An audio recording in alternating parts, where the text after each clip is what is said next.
પારડી બિલાડવાડા બેંકની સામાન્ય સભામાં વન ટાઈમ સેટલમેન્ટનો મુદ્દો ગાજ્યો. ચેરમેને બેંકના હિતમાં મુદ્દો મુલતવી રાખ્યો. ગુજરાત ગેસ કંપનીના 10,000 સુધીના બિલો સ્વીકારવામાં આવશે હોવાનું જણાવતા ચેરમેન જીતેન્દ્ર દેસાઈ પારડીની જીવાદોરી સમાન સરદાર બિલાડવાડા બેંકની 96મી વાર્ષિક સાધારણ સભા પારડીમાં આવેલ ભારત રત્ન મોરારજી દેસાઈ ઓડિટોરિયમ હોલમાં યોજાઈ હતી, જેમાં એજન્ડા પરના કામો લેવામાં આવ્યા હતા. બેંકના ચેરમેન જીતેન્દ્ર દેસાઈના અધ્યક્ષસ્થાને 96મી વાર્ષિક સાધારણ સભા મળી હતી, જે સભામાં ચેરમેન સાથે બેંકના vice chairman Bharatbhai Patel, director Harshadbhai Desai, Kamlesh Patel, Aspi Sui, Amit Desai, દર્પણ દેસાઈ સહિત ડિરેક્ટર મિત્રો તેમજ રાજેશભાઈ રાણા, બેંકના general manager Siddharth Shukla, assistant general manager Nilay Desai, Jyotiben Desai, chief accountant Jagrutiben Shah સાથે સભાસદ અને સ્ટાફ ઉપસ્થિત રહ્યા હતા.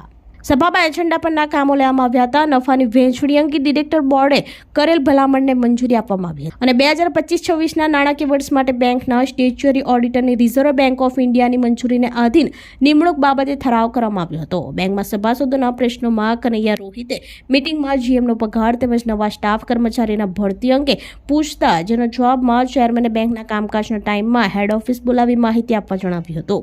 તેમજ ખાસ કરીને બેંકમાં વન ટાઈમ સેટલમેન્ટનો મુદ્દો ગાજ્યો હતો, જે ચેરમેન લોન ગ્રાહકો નિયમિત લોનના હપ્તા ન ભરે, જેથી બેંકના હિતમાં ઠરાવ મુલતવી રાખ્યો હતો.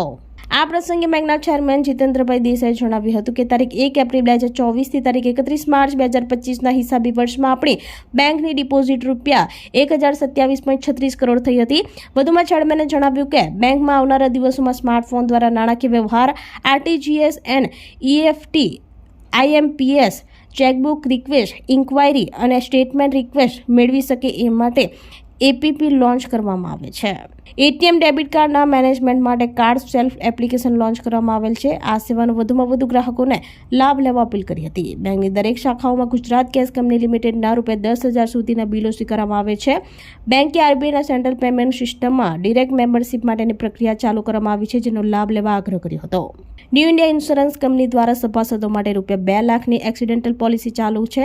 બેંક દ્વારા સભાસદને વૈદ્યકીય રાહત યોજના હેઠળ ₹12,000 તથા સભાસદ કલ્યાણ યોજના હેઠળ મૃત્યુ પામેલા સભાસદોને વારસદારોને ₹7,500ની સહાય આપવામાં આવે છે. અંતે ચેરમેને સભાસદોનો આભાર વ્યક્ત કર્યો હતો અને આભાર વિધિ જીએમ સિદ્ધાર્થ શુક્લાએ આટોપી હતી.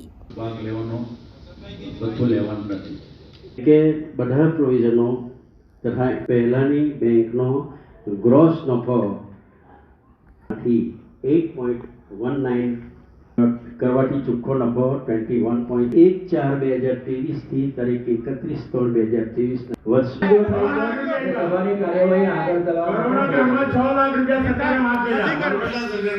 વન ટાઈમ સેટલમેન્ટ એટલે સાત સભા મંજૂરી આપશે. આ મંજૂરી આપી શકાય. ચોખ્ખા નફાની વહેંચણીની બાબત પેટા નિયમ 42(2)(1) મુજબ કુલ ઇન્વેસ્ટમેન્ટના ₹321.88 કરોડનું થયું છે. ધિરાણના નાણાં ન ભરનારને આ સાથે બેંક જીતી જવા માટે અનુરોધ કરે છે. આથી સર્વે સભાસદ ગ્રાહકોને ધિરાણના રીપેમેન્ટ નિયમિત રહેવા માટેની હું અપીલ કરું છું. બહાલીને અનુરૂપ કામ આગળ વધારવામાં આવશે. એટલે સભાનું આજનું પહેલું કામ મીટિંગની નોટિસનું વાંચન. એમાં મીટિંગમાં હાજરી આપવા માટે ડિરેક્ટરોને મીટિંગ દીઠ આપવામાં આવતું હાજરી ભથ્થું નક્કી કરવા બાબત સાદું કામ. પ્રમુખ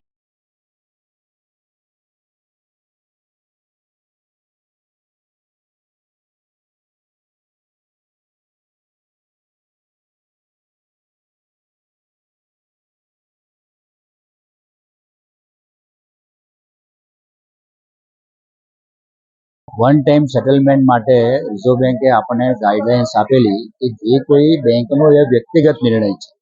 વન ટાઈમ સેટલ એમને ડિક્લેર કરવું હોય તો નહીં કરવું હોય. બેંક નબળી હોય, બેંકની આર્થિક સ્થિતિ સારી નહીં હોય, એનાથી એ વધી ગયેલું હોય અને વન ટાઈમ સેટલ કરીને આ વસ્તુ ઇસ્યુ સેટલ કરવું હોય તો એ બેંક માટે જરૂરી છે. આપણી બેંક એટલી સદ્ધર છે કે આવી રીતની સ્કીમ કોઈ લાવવાનો અર્થ નથી. આ સ્કીમ લાવવાથી જે સભાસદો પૈસા ના ભરતા હોય એમને ફાયદો થાય અને જે રેગ્યુલર બેંકનો વહીવટ કરતો હોય, રેગ્યુલર બેંકના પૈસા ભરતા હોય, બેંકના નિયમિત હપ્તા ભરતો હોય, એમને અન્યાય થવા જેવી આ બાબત છે. આ વસ્તુનું એક ખોટું અર્થઘટન થાય. ભવિષ્યમાં લોકોને એવું થાય કે આ બેંકમાં તો પૈસા ભરવાના આપણે રહેતા નથી, લોન લેવાની અને વન ટાઈમ સેટલ કરતા આપણે લોનના પૈસા ભરવા નહીં અને બેંક જ્યારે વન ટાઈમ સેટલમેન્ટ કરે ત્યારે વ્યાજ મુક્ત કરીને આ લોન ભરવી. આનાથી બેંકને આર્થિક નુકસાન થવાનો પૂરેપૂરો ચાન્સ છે. આજે 2 વર્ષથી આજે 5 વર્ષથી આપણે બેંકનો પ્રોફિટ એફડી આ બધું જોઈએ તો આ બધી પોપ્યુલર સ્કીમોનું આપણે પાલન નથી કર્યું. બેંકે સ્ટ્રિક્ટલી બધું કામ કરી ને આ બેંકને જે આ સ્થિતિ પર પહોંચાડી છે તો એ બેંક માટે ગૌરવની બાબત છે. આ વસ્તુના લીધે બેંકના પ્રોફિટના લીધે આપણે 2 વર્ષથી 20% ડિવિડન્ડ આપે છે, જેનો લાભ દરેક સભાસદને મળે છે. આ સ્કીમ લાવવાથી વ્યક્તિગત જે પૈસા ના ભરતો હોય એનો લાભ થાય. એટલે આપણે બધા સભાસદોનો વ્યક્તિગત નુકસાન કરી ને એક માણસને ફાયદો કરવા માટેની આ સ્કીમ છે. આપણે અત્યારે 1000 કરોડની ઉપરની ડિપોઝિટ છે અને 700 કરોડનું ધિરાણ છે, એટલે 1700-1800 કરોડની આપણી બેંક થઈ ગઈ છે. આ નવી જાહેરાતમાં આપણે એક મોબાઈલ બેન્કિંગ ચાલુ કરવાનો પ્રયત્ન કરીએ છીએ. પછી બેંકને 3 ટાયર આપણે એનું સર્ટિફિકેટ મળી ગયું છે. બેંક હવે ગેરંટી આપી કે સર્ટિફિકેટ ઇસ્યુ કરી શકે છે, જેથી કરીને જે કંઈ આપણા કોન્ટ્રાક્ટરો હોય અને જીઈબીનો કોન્ટ્રાક્ટર હોય એમાં બેંક ગેરંટી આપી શકતા નહોતા, એ આપણને એને લાભ મળ્યો છે. અને આપણે 20% ડિવિડન્ડ આ વખતે બી ડિક્લેર કર્યું છે. અને એ ઉપરાંત 80 વર્ષ સુધીના જે કંઈ આપણા સભાસદો છે એના માટે ઇન્સ્યોરન્સનું સ્કીમ થયું છે. એમનું આકસ્મિક મૃત્યુ થાય તો 2 લાખ રૂપિયા સુધીની એમને સહાય આપણે બેંક આપે છે. નોર્મલી 60 વર્ષની ઉપર બધી બેંકો કે ઇન્સ્યોરન્સ કંપનીઓ આપતી નહોતી હોય છે ઇન્સ્યોરન્સ, તો તેની સામે આપણા જે સભાસદો વૃદ્ધ હોય એમને આ સ્કીમનો ખાસ લાભ મળશે. નવા સ્ટાફની ભરતી ચાલુ છે, આપણે કરશું જે જરૂરિયાત એ પ્રમાણે, પણ જેથી કરીને આપણે કારણ કે જૂના સ્ટાફોનું બી દર વર્ષે રિટાયરમેન્ટ થતા હોય છે, એટલે બેંક માટે આ રેગ્યુલર આપણે પ્રવૃત્તિ કરતા જ હોય છે. અને લાસ્ટ ટાઈમ બી આપણે જે ભરતી કરી એ બેંકના નિયમો પ્રમાણે અને એની યોગ્ય ટેસ્ટ લઈ યોગ્ય ઉમેદવારોને આપણે નોકરી આપશું. બેંક કોઈ પણ સભાસદને લોન આપે છે તે બેંકનો મૂળ કરજદાર અને 2 જામીન એ ત્રણેય પાસે તમામ પ્રયત્નો કરવા છતાં કોઈ પણ સંજોગમાં બેંકના પૈસા રિટર્ન આવી શકે ના હોય ત્યારે જ તે માણસને ઓટીએસની સ્કીમમાં લાભ મળતો હશે. એ પહેલો મુદ્દો છે. તે સિવાય એ લોનની વિલફુલ ડિફોલ્ટર ન હોવો જોઈએ. એમણે લીધેલી લોનમાં કોઈ પણ બેંકને સિક્યુરિટી નહીં આપેલી હોવી જોઈએ. એવા ગંભીર મુદ્દાઓ આ બધી સ્કીમમાં છે. એ લોકો સભાસદ એમાં ઇન્વોલ્વ થતા નથી. અને આરબીઆઈની સ્પષ્ટ લાઈન છે, એમની માગણી યોગ્ય નથી. કોઈ પણ સંજોગમાં એમને ઓટીએસ અપાવી પરિસ્થિતિ નથી. જ્યારે 3 વ્યક્તિમાંથી બેંકને એવું 100% ખાતરી થાય કે આ બેંકના પૈસા આવવાના જ નથી, ત્યારે આવા પ્રયત્નો થતા હોય છે. પણ આપણે ત્યાં કોલેટરલ લીધા સિવાય કોઈ પણ લોન આપતા નથી, એટલા આવા ઓટીએસના પ્રશ્નો ઊભા થતા નથી. આ તો બહારથી વાત કરો, જે માણસ અત્યારે આજે સભામાં ચર્ચા કરતા હતા એમણે મોર્ગેજમાં 10 કરોડની પ્રોપર્ટી આપેલી હતી, એટલે વિલફુલ ડિફોલ્ટરમાં બી આવતા હોય, એટલે એવા સભાસદોને માફી આપવા પાત્ર હોતા નથી. આપણી સંકલ્પ ન્યૂઝ ચેનલને સબસ્ક્રાઇબ અને લાઇક કરો, બેલ આઇકન દબાવો, જેથી આવનાર ન્યૂઝ અપડેટ્સની નોટિફિકેશન આપના મોબાઈલ પર સૌથી પહેલા પહોંચે. Like, subscribe and share the video.